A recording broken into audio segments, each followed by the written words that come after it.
10 ऐसे मसाइल हैं जो इस मौसम में आते हैं और 10 ही बीमारियां हैं जो इस मौसम में आती हैं। नमी आएगी तो नमी की वजह से कॉक्सी पैदा होती है, यानी कि आप नुकसान में जाएंगे। जब आप नुकसान में होंगे तो फिर फार्मिंग का मज़ा नहीं आएगा। अस्सलाम वालेकुम। तो कैसे हैं आप लोग? बदलता हुआ मौसम, ये मौसम जो सर्दियों से गर्मियों की तरफ जा रहा है, इसमें समझ नहीं आ रही होती फार्मर्स को कंट्रोल शेड में या घर में। क्वेश्चन इस तरह के आ रहे हैं कि दिन गर्म हो रहा है, रात को खुनकी हो जाती है, तो हमने बर्ड को मैनेज किस तरह से करना है। और इस स्पेसिफिक मौसम के अंदर जो 1 मार्च से शुरू हुआ है और इसे हम बहार का मौसम कहते हैं, स्प्रिंग सीज़न कहते हैं, इसमें कौन कौन से आपके परिंदों को मसाइल आ सकते हैं। चाहे असील बर्ड्स रखे हैं आपने या कोई भी परिंदा रखा हुआ, लव बर्ड्स हैं, फिंचेस हैं, कॉकटियर्स हैं, कुछ भी है, आपने समझना है कि ये वीडियो आपके लिए ही बनाई हुई है। तो क्या प्रॉब्लम आ सकते हैं? 10 ऐसे मसाइल हैं जो इस मौसम में आते हैं और 10 ही बीमारियां हैं जो इस मौसम में आती हैं। बड़ा ही ब्रीफली बताऊंगा कि प्रॉब्लम्स क्या हैं और फिर कौन कौन सी बीमारियां आ सकती है और उस बीमारी में हम अपने बर्ड्स को किस तरह से कंफर्टेबल रख सकते हैं। इस मौसम में टेम्परेचर की वेरिएशन बहुत ज़्यादा है।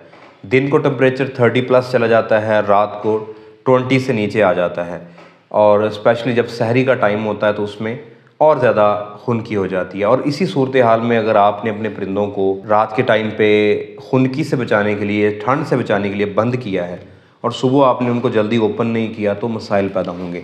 तो उन 10 मसाइल और 10 बीमारियों को डिस्कस करने से पहले आपसे रिक्वेस्ट है कि आप इन 30,000 लोगों का हिस्सा बने, 30,000+ जो इस चैनल के ऊपर हैं। और मैं सल्यूट करना चाहूँगा उन पहले 1,000 सब्सक्राइबर्स को। अगर उनमें से आप हैं तो आपने नीचे कमेंट करके मुझे बताना है कि आप पोल्ट्री विद डॉक्टर कामरान के पहले 1,000 सब्सक्राइबर में से हैं।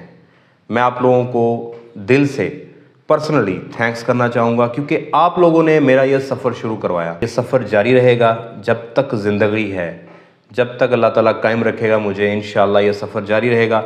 आप लोगों से रिक्वेस्ट है कि इस सफ़र में हिस्सा डालें। सब्सक्राइब का बटन, पैसे नहीं लगेंगे, सब्सक्राइब के बटन को दबाएं, घंटी के बटन को लाजमी प्रेस करना है। वीडियो पसंद आ जाए तो आपने इसको लाइक करना है। तो जी, पहला मसला वेंटिलेशन। आप दिन के टाइम पे मुर्गियों को खुले में छोड़ रहे हैं। इस वक्त धूप इतनी ज़्यादा शिद्दत की नहीं होती, कुछ छाँव में बैठते हैं परिंदे, कुछ धूप में बैठते हैं। कंट्रोल शेड्स में हम फ़ैन की टाइमिंग बढ़ा देते हैं, एक पंखा बढ़ा देते हैं, पैड ओपन करने पड़ रहे हैं। वेंट से हमें अब इन्वायरमेंट को मैनेज करना मुश्किल हो रहा है। तो रात के टाइम पे बिल्कुल ऑपोजिट करना पड़ता है, हमें दोबारा ब्रूडिंग की ज़रूरत पड़ती है कंट्रोल शेड में। इसी तरह ओपन शेड के अंदर भी ब्रूडिंग की ज़रूरत पड़ती है, या अगर आपने घर में लॉफ्ट है, खुड्डा है, तो उसमें भी आपको कवर करने की ज़रूरत पड़ती है। अब ये भाग दौड़ के अंदर हमें कहीं ना कहीं ये चूक हो जाती है, मिस्टेक हो जाती है।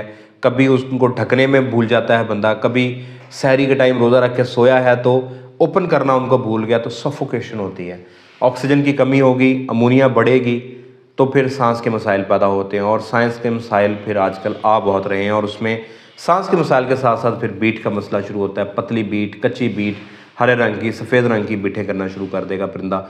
तो हमने वेंटिलेशन को प्रॉपर करना है। दूसरा, लिटर को मैनेज करना है। जब वेंटिलेशन पुअर होगी तो लूज ड्रॉपिंग होती है। लूज ड्रॉपिंग से फिर बुरादा गीला होता है, लिटर गीला होता है, या आजकल बारिशें जैसे कि पीछे भी हुई हैं, नेक्स्ट भी आनी है, उसमें लिटर बहुत ज़्यादा मडी कंडीशन हो जाती है। तो उसमें हमने परिंदे को बचाना है, क्योंकि इसी नमी के अंदर तरह तरह की बीमारियां पैदा होती हैं, जो कि आगे जाके मैं आप लोगों को बताऊंगा कि नमी की वजह से कौन सी बीमारी पैदा होती है। फिर उसी नमी में अमोनिया फिर पैदा होगी, फिर सांस का मसला आएगा। तो आपने बुरादा अगर गीला हो रहा तो उसको चेंज कर देना है, या उसके अंदर आपने राख शामिल करनी है। जो भट्टे वगैरह से निकलती है वो नमी को ऑब्जॉर्ब करते हैं। और कोशिश करनी है कि रात के टाइम खुडों के अंदर, स्पेशली अगर ओपन शेड है, तो रात के टाइम पानी ना रखें। परिंदे एक दूसरे से टकराते हैं, तो पानी का अगर ड्रिंकर गिर गया, या अगर कंट्रोल शेड के अंदर कोई निपल लीक है, तो उसको आपने अच्छे से मैनेज करना है। Light schedule. अंडे देने वाली मुर्गियों में अब दिन आहिस्ता आहिस्ता बड़ा होता जा रहा है, तो आपने 14 से 17 घंटे की लाइट को लाजमी करना है, ताकि एग प्रोडक्शन अब इस टाइम पीक पे होती है तो वो डिस्टर्ब ना हो।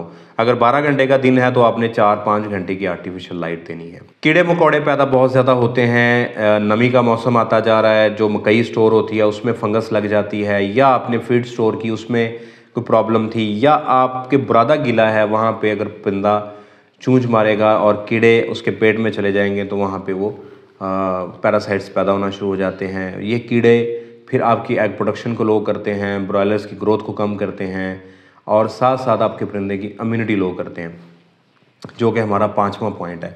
इम्यूनिटी अगर लो हो जाएगी तो ब्रॉयलर्स में तरह तरह की प्रॉब्लम आना शुरू हो जाएंगी। इसी तरह आपका पिजन है, पैरट है, उसमें भी प्रॉब्लम्स आना शुरू हो जाती हैं। उसमें तरह तरह की बीमारियां हमला कर लेती हैं, बैक्टीरियल, वायरल, फंगल। और इम्यूनिटी लो होने से फिर अंडे देने वाली मुर्गियों की एग प्रोडक्शन भी लो होती है। तो आपने इम्यूनिटी का खास ख्याल रखना है। इम्यून बूस्टर्स को इस मौसम के अंदर स्पेशली देना है। जैसे कि अब मौसम चेंज हो रहा है तो विटामिन सी, एस्पिरिन वाला इस्तेमाल करें। आप लाइसोजाइम का इस्तेमाल कर सकते हैं, विटामिन ई सेल का इस्तेमाल कर सकते हैं। ब्रूडिंग या फर्टिलिटी के ऊपर आपने नज़र रखनी है, विटामिन ई सेल का इस्तेमाल करना है। इस मौसम में जब मुर्गी पीक प्रोडक्शन पे होती है तो वो कुड़क बैठने की कोशिश भी करती है। घरेलू मुर्गियों की बात कर रहा हूँ, या आपने बच्चे देने के लिए अगर अंडे नहीं ले रहे तो आपने कोशिश करनी है कि अंडों को टाइम पे कलेक्ट करना है, ताकि मुर्गी आपकी ब्रूडिंग की तरफ ना जाए।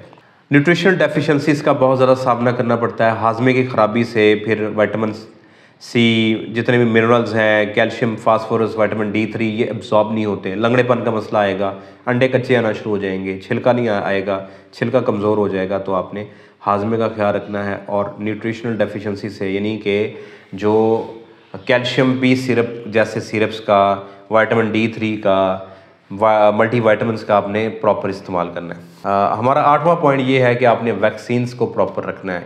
जब बर्ड्स कंफर्टेबल जा रहा होता है, जनवरी में अच्छा गुजर गया, फरवरी में अच्छा गुजर गया, मार्च में आके हम कुछ एंटीबायोटिक्स को स्किप कर देते हैं, साथ साथ हम फिर वैक्सीन्स को भी स्किप करते हैं।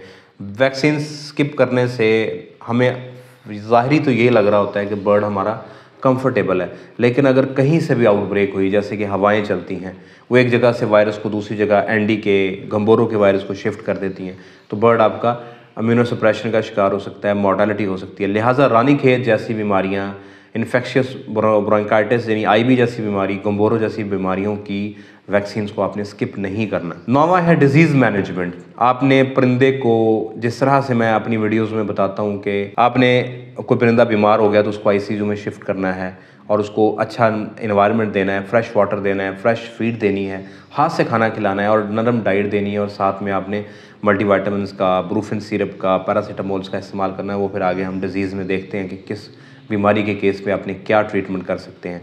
और आखिरी पॉइंट है कि आपने मैनेजमेंट कैसे करना है, कंट्रोल या बायोसिक्योरिटी कैसे करनी है, तो ताकि जो बाज़ार से या किसी दोस्त से या किसी घर से परिंदे आ रहे हैं वो आपके बाकी तंदुरुस्त परिंदों को डिस्टर्ब ना करें। इसी तरह आपके लॉफ्ट है, आपका शेड है, ओपन शेड है, उसमें लोगों का आमदरफ्त को बंद करें। जो फीड की गाड़ियाँ आती हैं, जो डॉक्टर्स चेक करने के लिए आते हैं, उन्हें प्रॉपर बायोसिक्योरिटी प्रोटोकॉल से गुजारें। फॉर्मलिन्स का स्प्रे करें। पाँव के लिए डिप करने के लिए जो फॉर्मलिन डाल के डिपर्स रखे होते हैं उनके अंदर गुजार के गाड़ी को या पाँव डिप करके जाएं। और वर्कर्स एक शेड से दूसरे शेड से अवॉइड करें। स्ट्रे बर्ड्स का ख्याल रखें, जंगली जानवरों का ख्याल रखें। तो आपने ये सारे चीज़ों को इसलिए कंट्रोल करना है ताकि आपके शेड एक बबल के अंदर रहे। दोस्तों, ये मैनेजमेंट के पर्सपेक्टिव से था। अब डिजीज़ कौन कौन सी इस मौसम में आ सकती है? सबसे पहले नमी आएगी, तो नमी की वजह से कॉक्सी पैदा होती है। आजकल शेड्स के ऊपर और घरेलू पैमाने पे आ भी रही हैं। कॉक्सी की निशानी ये होती है कि आपकी मुर्गी आंख बंद करके पर फैला के सुकड़ के खड़ी हो जाएगी। अब यहाँ पे आपने देखना है कि इकोलाई है उसको या कॉक्सी है। इकोलाई के केस में उसकी बीट नॉर्मल भी होती है और कच्ची भी होती है, लेकिन ब्राउनिश या खूनी पेचेस नहीं होगा। तो कॉक्सी में खूनी पेचेस होगा या पहले चॉकलेटी बीट आएगी। तो आपने कॉक्सी के लिए इम्प्रोलियम का इस्तेमाल कर सकते हैं या सल्फा ड्रग्स का इस्तेमाल कर सकते हैं। अगर खूनी पेचेस आना शुरू हो गए तो फिर आप उसमें टॉल्ट्राज़ोल दे सकते हैं। अब बचाने के लिए क्या कर सकते हैं? आप हल्दी का इस्तेमाल और अजवाइन का इस्तेमाल कर सकते हैं। 100 ग्राम पर बैग हल्दी, 100 ग्राम पर बैग अजवाइन, या 10 ग्राम पर केजी हल्दी, 10 ग्राम पर केजी अजवाइन इस्तेमाल कर सकते हैं। दूसरा प्रॉब्लम आता है एवियन इन्फ्लुएंजा का। सांस का प्रॉब्लम आएगा तो H9 का प्रॉब्लम आ सकता है। ट्रेकिया रेड होना शुरू हो जाता है, म्यूकस प्लग यानी कि रेशा जमना शुरू हो जाता है नाली में। उस सूरत हाल में आपने इम्यून बूस्टर्स का इस्तेमाल करना है। और सेकेंडरी इन्फेक्शन से बचने के लिए आप एनोरोकोलिस्टिन का इस्तेमाल कर सकते हैं या टाइलोसिन डॉक्सी का इस्तेमाल कर सकते हैं। तो एवियन इन्फ्लुएंजा की वैक्सीन को आपने स्किप नहीं करना। स्किप करेंगे तो फिर डिजीज़ आने के चांसेस बढ़ जाते हैं। तीसरी जो बीमारी आ सकती है वो अमोनिया की वजह से साइनोसाइटिस का प्रॉब्लम होता है, सांस लेने में मसला आता है, तो कॉलरा का इशू बनता है। तो फाउल कॉलरा के केस में आप टाइलोसिन का, टिलमाइकोसिन का, डॉक्सीसाइक्लिन का इस्तेमाल कर सकते हैं। या घरेलू बीमारी के ऊपर अगर आप उसको ठीक करना चाहते हैं तो इंसानी मेडिकल स्टोर से आप विब्रामाइसिन कैप्सूल ले सकते हैं, उसके साथ आप सेप्ट्रान सिरप का इस्तेमाल कर सकते हैं या एनरोफ्लैक्सिसिन का इस्तेमाल कर सकते हैं। मच्छरों का मौसम आ गया है, मच्छर एक जगह से दूसरी जगह इंसानों में भी डेंगू को फैलाते हैं, मलेरिया को फैलाते हैं। तो इसी तरह जानवरों के अंदर एक बड़ी ख़तरनाक बीमारी को एक परिंदे से दूसरे परिंदे में, एक घर से दूसरे घर, एक शेड से दूसरे शेड में शिफ्ट करते हैं और वो है फाउल पॉक्स, चीचे की बीमारी, या जिसे आप माता बोलते हैं। तो ये इससे बचाने के लिए आपने मच्छरमार स्प्रे का इस्तेमाल कर सकते हैं, कॉयल का इस्तेमाल कर सकते हैं, या लीमू लेके उसके अंदर लौंग लगा के भी एक देसी टोटका है जो आपके परिंदे के आप छोटे शेड के अंदर से मच्छरों को भगा सकता है। लेकिन इतने बड़े पैमाने पे अगर बड़ा शेड है उसमें हम ये चीज़ें तो नहीं कर सकते, लेकिन कंट्रोल शेड के अंदर मच्छर बहुत कम आते हैं। हम बाहर वेंट्स के बाहर जालियाँ लगा देते हैं, ठीक है, मलमल का कपड़ा लगा देते हैं ताकि बाहर से मट्टी, गर्दो गुबार, मच्छर, इस तरह की चीज़ें अंदर ना आए। अगर फाउल पॉक्स आ जाती है तो इम्यून बूस्टर्स का और पैरासीटामोल का इस्तेमाल करेंगे। बोरो या रानीखेत की बीमारी से बचाव के लिए आपने वैक्सीन को प्रॉपर करना है। इस मौसम में इन दोनों बीमारियों का भी हमला होता है। इन वायरल केस के अंदर आप सपोर्टिव देते हैं, यानी कि आप ऐसी चीज़ें देंगे, लिवर टॉनिक्स देंगे, इलेक्ट्रोलाइट्स देंगे, फ्लशिंग देंगे, इम्यून बूस्टर्स देंगे। और जब आपको लगे कि अब मॉर्टेलिटी हमारी एक जगह पे रुक गई है, फिर आप इसमें सेकेंडरी इन्फेक्शन के लिए एंटीबायोटिक्स दे सकते। छठी, जब अमोनिया बनता है, लिटर गीला होगा तो उसमें स्टेफिलोकोकस पैदा होते हैं, बैक्टीरियाज, वो फिर परिंदों के पाँव ख़राब करना शुरू कर देते हैं। बम्बल फुट या चांदी का मसला निकलना शुरू हो जाता है, पाँव गलना शुरू हो जाते हैं। पक्के फर्श पे जो परिंदे रखते हैं या ऐसी जगह पे जहाँ हर वक्त बुरादा गीला रहता है, तो ना सिर्फ उसमें बम्बल फुट का प्रॉब्लम आता है बल्कि बर्ड ठंडा होकर कंट्रोल शेड में टाइफाइड का इशू भी आना शुरू हो जाता है, जो कि अगली बीमारी है। साल्मोनेला का प्रॉब्लम भी आना शुरू हो जाता है। लिहाजा आपने लिटर को गीला होने से बचाना है। और अगर बम्बल फुट का प्रॉब्लम है तो सेप्ट्रान आप एक परिंदे के लिए या 1 किलो के परिंदे के लिए 2 ml देंगे 1 दिन के लिए, 5 दिन इस्तेमाल करेंगे। अगर साल्मोनेला का मसला आ रहा है तो ऑगमेंटिन सिरप का इस्तेमाल कर सकते हैं या फ्लोरफेनिकॉल और न्यूमाइसिन का इस्तेमाल कर सकते हैं। इकोलाई का प्रॉब्लम आ सकता है। इकोलाई के प्रॉब्लम के लिए एनरोफ्लैक्सिसिन, नॉरफ्लैक्सिसिन का इस्तेमाल किया जा सकता है। सल्फाट्रैक्स के साथ कम्बिनेशन में भी आप 9वें नंबर पे सांस के मसाइल में फिर CRD यानी कि माइकोप्लाज्मा का प्रॉब्लम आता है। और माइकोप्लाज्मा में फिर झिल्लियाँ बनती है, मुंह खोल के बर्ड सांस लेता है, ढीला होकर बैठ जाता है, एग प्रोडक्शन लो हो जाती है। इस केस में भी आप टाइलोसिन, टिलमाइकोसिन और डॉक्सीसाइक्लिन का इस्तेमाल कर सकते हैं। और आखिरी बीमारी है कुराइजा।